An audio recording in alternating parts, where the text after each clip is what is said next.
आणि म्हणून उद्याचं हे सरकार माझ्या विचारसरणीचं आहे की नाही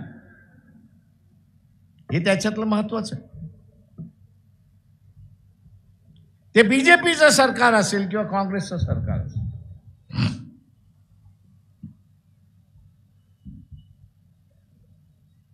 त्यांची जर इच्छाशक्ती असती ती इथं गरीब मराठ्याला आरक्षण त्यांनी दिलं असतं.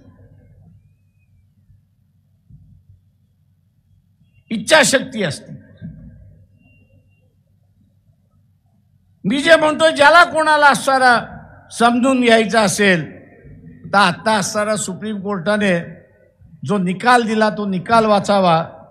त्यांनी असणारा असं नमूद केलेलं आहे जजमेंटमध्ये, निकालामध्ये असं म्हटलेलं आहे की आमच्या पुढे जो अहवाल आणला तो अशा पद्धतीने अहवाल आणला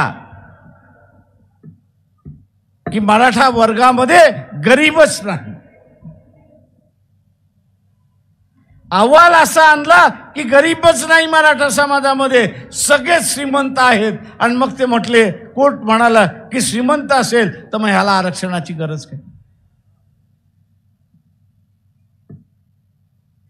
पण त्या अहवालामध्ये हे नमूद केलं असतं की 30 वर्षापूर्वी ज्याच्याकडे 20 एकर जमीन होती, 30 वर्षापूर्वी ज्याच्याकडे 30 एकर जमीन होती, आज कुटुंब विभक्त होऊन तो 2 एकराचा मालक झालेला आहे. आणि म्हणून तो गरीब झालेला आहे, साधनहीन झालेला आहे. साधन नाही त्याच्यासाठी, शासनाने त्याला साधन पुरवलं आहे. हा अहवाल जर असता तर कोर्टाने तो मान्य केला असता आणि गरीब मराठ्याला आरक्षण मिळालं असतं. अशी असतं. नमस्कार, मी अनिल तिवारी, महाराष्ट्राचा पुढारी या न्यूज चॅनल मध्ये आपलं सहर्ष स्वागत करतो.